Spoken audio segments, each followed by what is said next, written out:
The desert woke slowly, as if reluctant to face another day under the sun's unblinking eye. Pale light spilled over jagged mesas and baked earth, casting long shadows across brittle sage and whispering yucca. In the distance, coyotes gave their final yips to the fading moon. A wind stirred dry as bone, thick with dust, dragging the scent of smoke, and sweat through the air like a warning.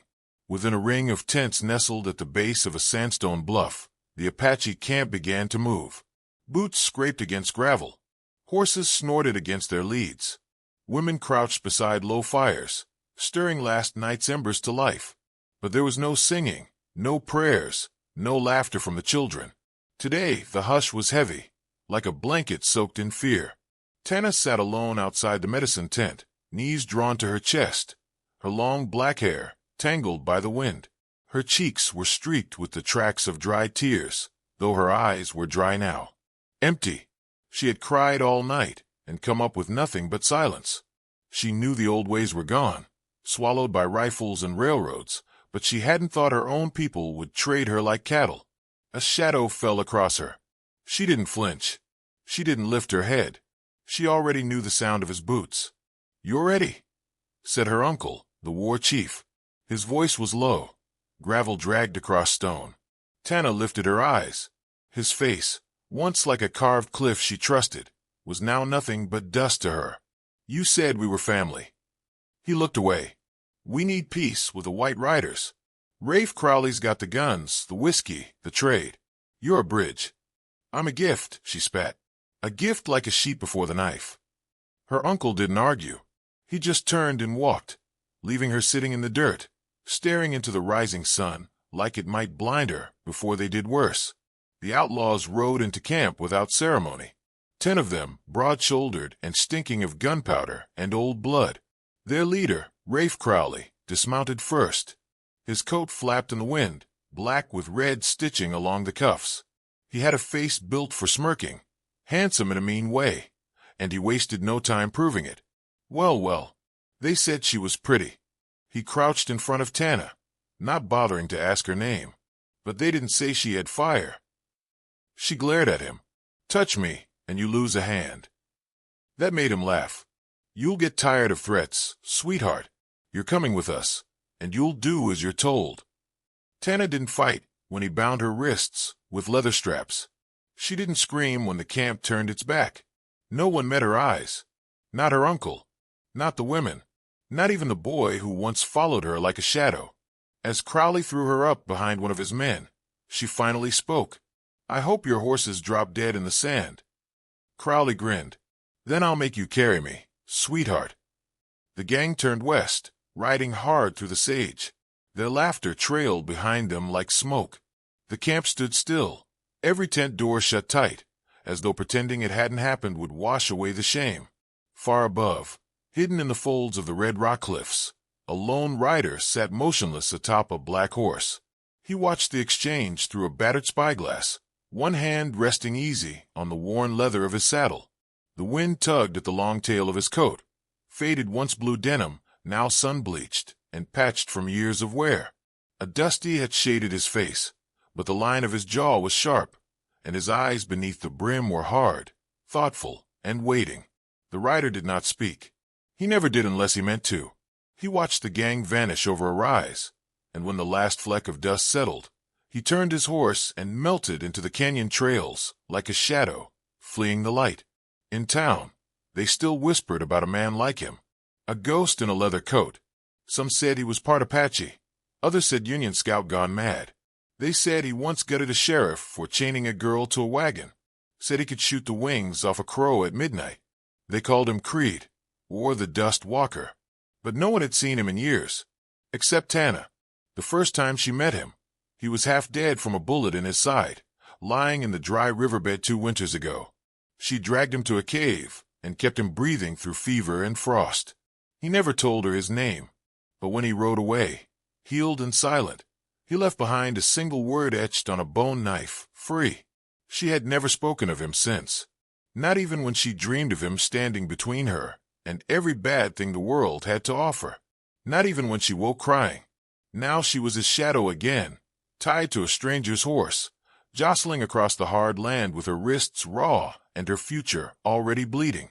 By noon, the sun was a whip, scorching the backs of the riders and pulling sweat from every pore. One of the younger outlaws, barely older than she was, looked back at her and grinned. "You thirsty, girl?" She didn't answer. He pulled his canteen off his saddle and tossed it to her lap. It bounced, rolled off the side, and hit the dust. He laughed. Oops! Crowley didn't stop him. By dusk, they reached a place where the land dipped low into a rocky basin dotted with creosote and twisted juniper. A dry creek cut through it like a scar. They made camp without ceremony. No fire, just hardtack and bad tempers. One man tried to grab her again. Crowley stopped him with a snarl. "Not yet," he said. "We sell her first. Then you can take your fun." Tana lay down with her back to the rocks, listening to their talk drift over the wind. They spoke of a man following them, of a rider with no brand, no name, of bones found in the canyon last summer, picked clean by buzzards but left in a cross, like a warning. Crowley waved it all off. "Ghost stories," he scoffed. "Old wives' tales." Tana closed her eyes and saw the cliff, the shadow, the spyglass. He was out there. She could feel it in her chest. When night fell, the cold crept in sharp and fast. The men snored in uneven clusters, pistols resting beside their bedrolls. Tana didn't sleep. She listened. To the owls. To the crack of branches. To the sudden silence that came just before something bad. And then, just as the moon rose high, one of the horses screamed. Men scrambled. Boots thundered. Gunmetal flashed. But by the time they looked, there was nothing there. Just dust, shifting slowly through the air like a promise. The sun dragged itself across the sky like a dying animal, and the outlaws rode with it, 10 of them, crusted with dust, strung out in a crooked line across the scorched earth. Their silhouettes wavered in the heat shimmer, grotesque and bending, like devils melted from wax. The land was wide and empty, the kind of emptiness that made a man feel small and watched all at once. Gnarled shrubs clawed at the wind, and sharp rocks glinted like scattered teeth. Tana rode trussed like a bundle of meat across a dun-colored packhorse. Her wrists rubbed raw, and her ankles numb from the rope. Every jolt of the animal's gait drove pain up her spine. Her long black hair, tangled with grit, whipped across her face in strands. She didn't cry. She didn't plead. Her head hung low, but her mind blazed hotter than the desert floor. She thought of fire, of knives, of the way a man can scream when he believes he's dying. Behind her, Rafe Crowley laughed with his men, his voice smug and easy, as if he'd already forgotten the girl tied behind him wasn't cargo. "When we hit Devil's Gate, we'll let the buyer have first pick. Let him pay for the privilege." A grizzled outlaw with a red bandana snorted. "What if she ain't in the mood to be picked?" "Then she'll learn." Rafe spat. "They always learn." Later, when the sun sagged and the shadows turned long, one of the younger men, barefaced, wiry, with a crooked grin, sidled his horse up close to hers. His eyes crawled over her like flies on meat. "Ain't you tired of playing proud, girl?" he asked, his voice thick with whiskey. "You could make this a lot nicer for yourself." He reached for her braid. Tana turned, fast and feral, and sank her teeth into his hand. The man screamed. His horse reared. He hit the ground with a thud and a curse, blood trailing down his wrist. "You little bitch." Rafe was on her in seconds. He yanked her down off the packhorse like she was nothing, drove the back of his hand across her face. Her lip split open. Then he kicked her hard in the ribs, once, twice, until she folded in on herself, like dry paper. "Touch her again without my say." Rafe growled at the younger man. "And I'll leave your balls for buzzards." The campfire that night burned low, casting flickers of orange across their hardened faces. Tana lay curled near the edge of the circle, not tied but too bruised to run, every breath aching. They passed around a bottle, voices slurred by liquor and arrogance. Someone mentioned ghosts again, not the rattling chain kind. "Worse. Out this way," one said, his teeth yellow as old corn. "They still whisper about that half-breed, the one who don't sleep." Creed. Crowley took a swig. "Jonas Creed's dead. Shot 10 years back by a Texas marshal." Bullshit, another said. I saw a man split a bounty hunter down the spine last spring, left him folded like a rag. Didn't take the man's coin, didn't steal his horse, just left a note carved in wood. For the girl, sound like a dead man to you? The fire cracked. Tana's lips twitched. Not a smile. Something colder. Something buried. Crowley leaned forward, poking the fire with a stick. Creed's just a story old women tell, so their daughters keep their skirts on. Ain't no ghost gun gonna stop us now. But even he looked over his shoulder as the wind picked up. The next morning came in blood-red and slow, like the sun itself bled, for what it had to shine on. The gang mounted their horses, hung over and mean, and rode toward the canyon. The land began to change, rising, falling, twisting into dry gullies and ravines like ancient claw marks. A hawk circled overhead, silent. Then the horses stopped. At the crest of a narrow rise, where the path cut between two jagged boulders, the rider stood still. Alone. His horse was the color of ash, unmoving. A long coat flapped gently in the breeze. A wide brim had shaded his face, but the air around him seemed to hum. He didn't raise a weapon, didn't speak. Rafe cursed under his breath. What the hell? The rider shifted in the saddle, slow and easy, like someone with nowhere to be. Crowley rode forward, pistol loose in his hand. You deaf, friend? Move off the trail before we run you over. The rider spoke then. Just one sentence. Let the girl go. The air grew still. Even the wind hushed. Rafe's jaw clenched. You got 3 seconds to vanish. The rider didn't budge. Rafe snarled and raised his gun. Kill him. Gunfire cracked like thunder. 4 men shot at once. The canyon echoed with the sound. Dust exploded where the bullet struck rock. When it cleared, the rider was gone. The gang stared. The trail was empty. Where the hell did he? The youngest outlaw muttered, eyes darting. A groan came from behind them. The man who'd been bitten clutched his hand, blood pouring from a clean hole through the palm. A bullet had passed through without touching bone. Smooth. Surgical. Panic set in. Creed. Someone whispered. That was Creed. No. Rafe said, but his eyes betrayed him. It's a trick. He's just a man. Tana sat silent on the ground, her arms wrapped around her knees. She watched their fears settle like ash in their eyes. And for the first time since they dragged her from her people, she felt something burn warm beneath her bruises. Hope. They pressed on, nerves taut as wire. Every sound set off glances. Every shadow stretched too long. That night, no one slept deeply. They sat with their backs to stone, guns in hand, watching the dark like it might come alive and take them. And high above, where the canyon met the sky, a rider moved silently across the rim, his horse sure-footed as smoke. He did not smile. He did not rest. He waited. The cave had been damp and dark, hidden in the folds of a crumbling arroyo where no trail dared run. Thunder rolled for days then, soaking the land in spring storms and washing the tracks of men from the earth. That's where Tana had found him, half dead, blood slicked down his ribs, a bullet lodged in his side and breath rattling like a death song. He hadn't spoken at first, not when she cut the shirt from his back, or when she dug the slug out with her uncle's old knife, or when she boiled roots and chewed bitter leaves to mash against the wound. But he watched her. He never took his eyes off her. Even when fever gripped him and his skin burned, his gaze stayed fixed like she was an anchor in a world that spun wrong. She was only 16 then, too young to understand why a man might be willing to die in silence rather than live in shame. But she tended him anyway, wrapping his ribs, feeding him soup from her fingers, whispering songs her mother used to hum beneath the stars. It took him 4 days to speak. Why, he croaked one morning, eyes flicking toward her as she rinsed the blood from his bandages. Tana didn't look up. You were alive. That was enough. He said nothing for a long time after that, but over the next few weeks, he taught her things.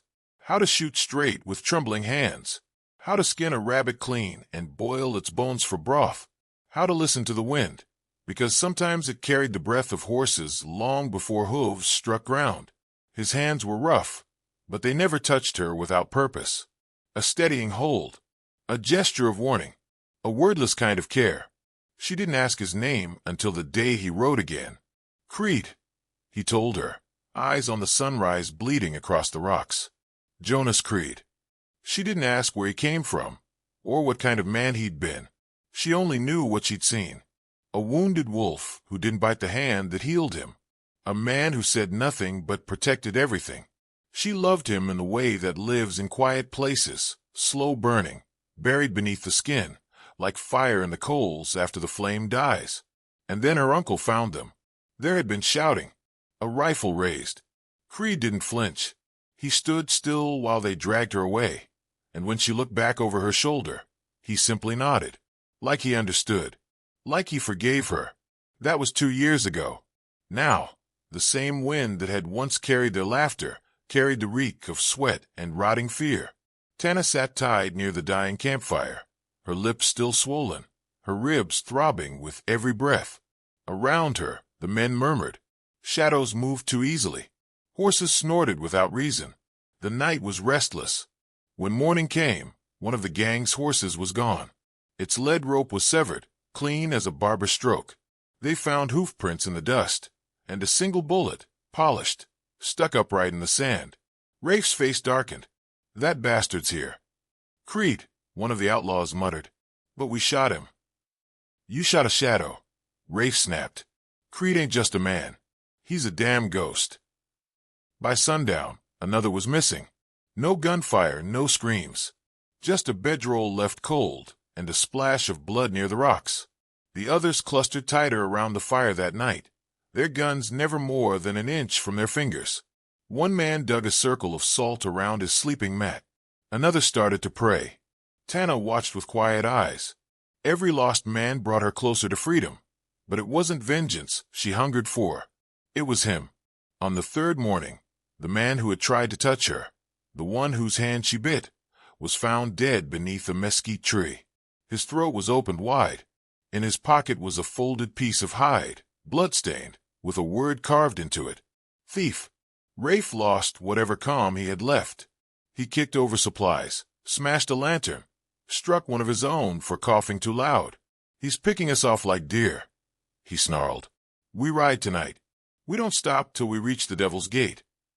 "But he's following us," one of the men whispered. "Then let him. He bleeds like any man." But the others weren't so sure. Tana said nothing. She kept her head down, but her ears were wide open. She heard the tremble in their voices, the way fear wrapped around their throats and made every breath cost more. When the fire died and the camp hushed, she found something strange near her boot. A bullet. Clean. Untouched. Still warm from a hand she hadn't seen. She stared at it for a long time. Her fingers trembled as she curled around it, held it close to her chest like a relic. He was near. Closer than they knew. Watching her. Protecting her again. The fire in her chest flared brighter than the bruises. She began to listen for him. At dusk, she tilted her head toward the cliffs. At dawn, she scanned the ridgelines for the flicker of a coat, a glint of steel. And once, just once, she saw it. A silhouette against the pale morning sky, still as stone, staring down. She blinked, and it was gone. But the hope stayed.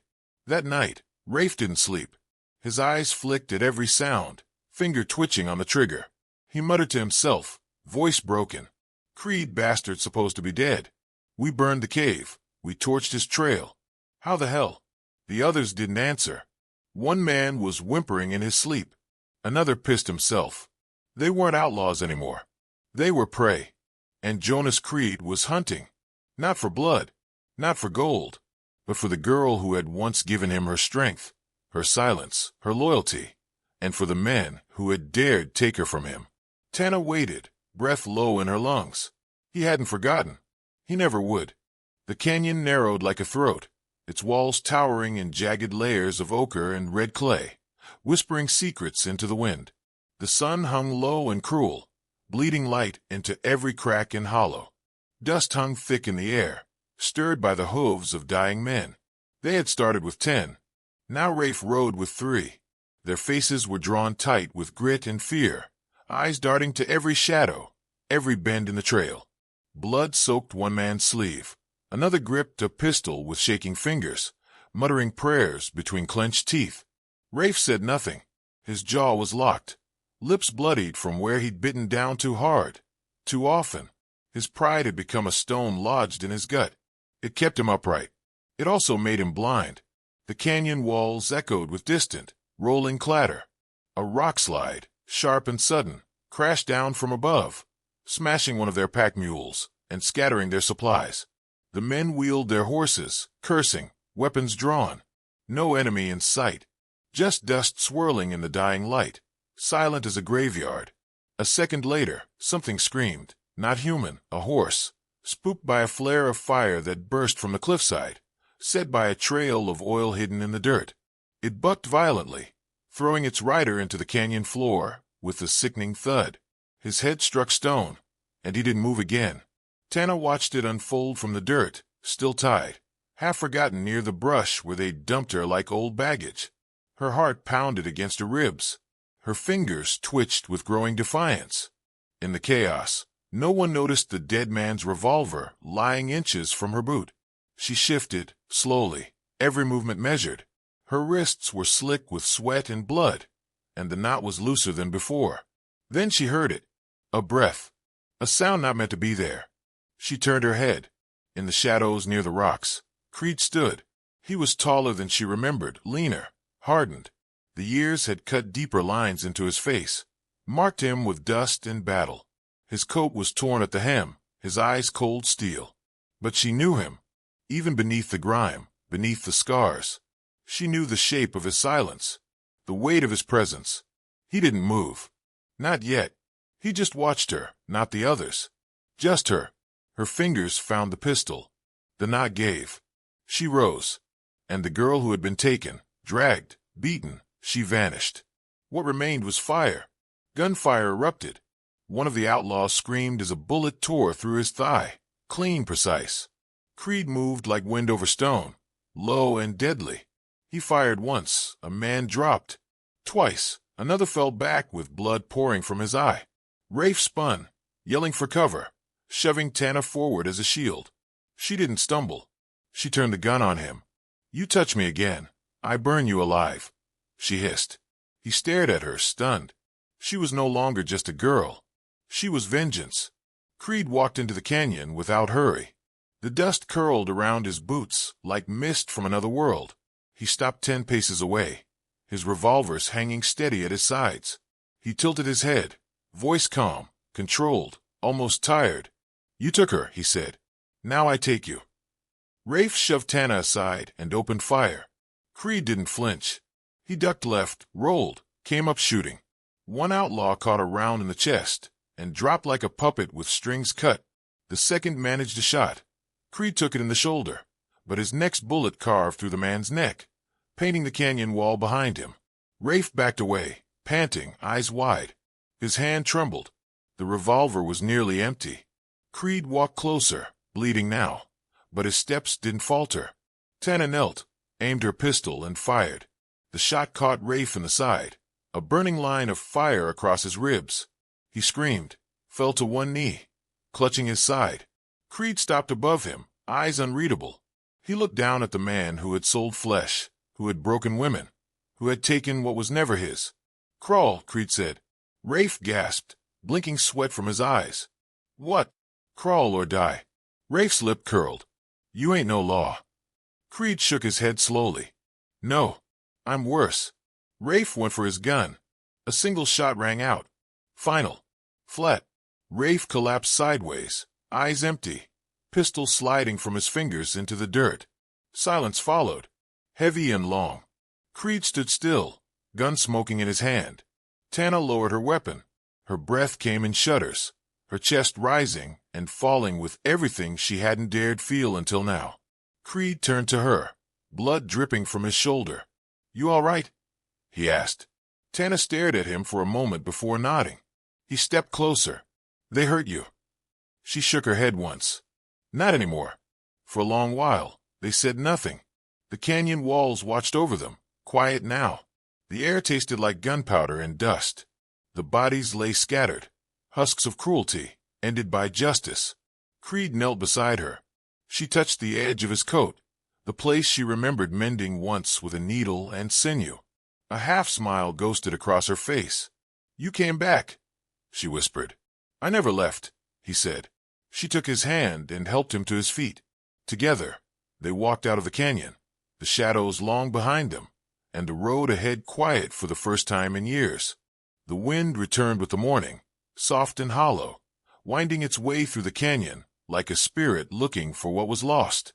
Dust curled around the stones where the dead lay, and the silence was deeper now, empty to violence, heavy with memory.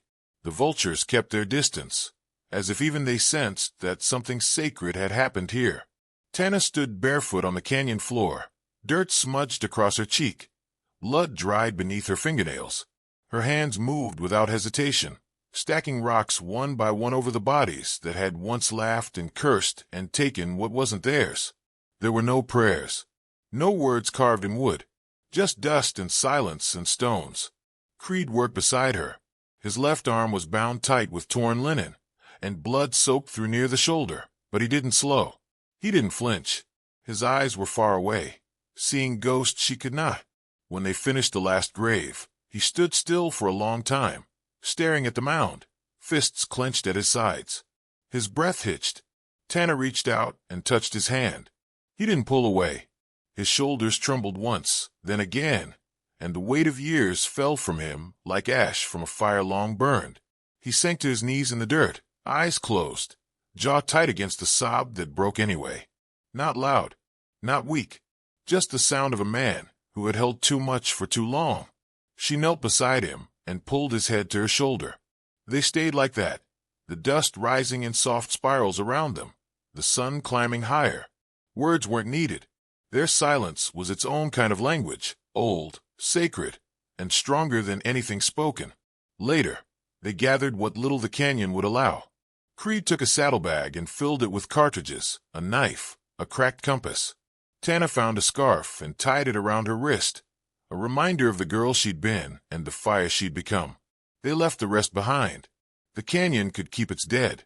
By noon they rode, not toward town, where men with badges would ask questions Creed didn't answer, not toward her tribe, who had given her away like a sack of grain. They turned west instead, into the rising hills where the sky opened wide and the wind carried no names. A small ranch waited there, just a sliver of land tucked between junipers, with a stream that still ran in dry months and a cabin Creed had once built with his own hands. She remembered it from the stories he used to tell, the quiet in his voice when he spoke of chickens and tomato plants and watching clouds roll over the porch. He hadn't been sure he'd ever make it there. Now they would make it together. The ride was long and silent, but it wasn't heavy. They passed a dry creek where wild horses drank from shadows. They saw a coyote pause atop a ridge and stare before vanishing into the rocks. The world was big again, open and alive, and for the first time in a long while, neither of them felt small inside it. As the sun sank low and spilled gold across the hills, they came upon the cabin, weather-worn, leaning a little westward, but still standing. The door creaked when Tana pushed it open. Dust floated in the light like motes of memory. She smiled. It felt like a beginning.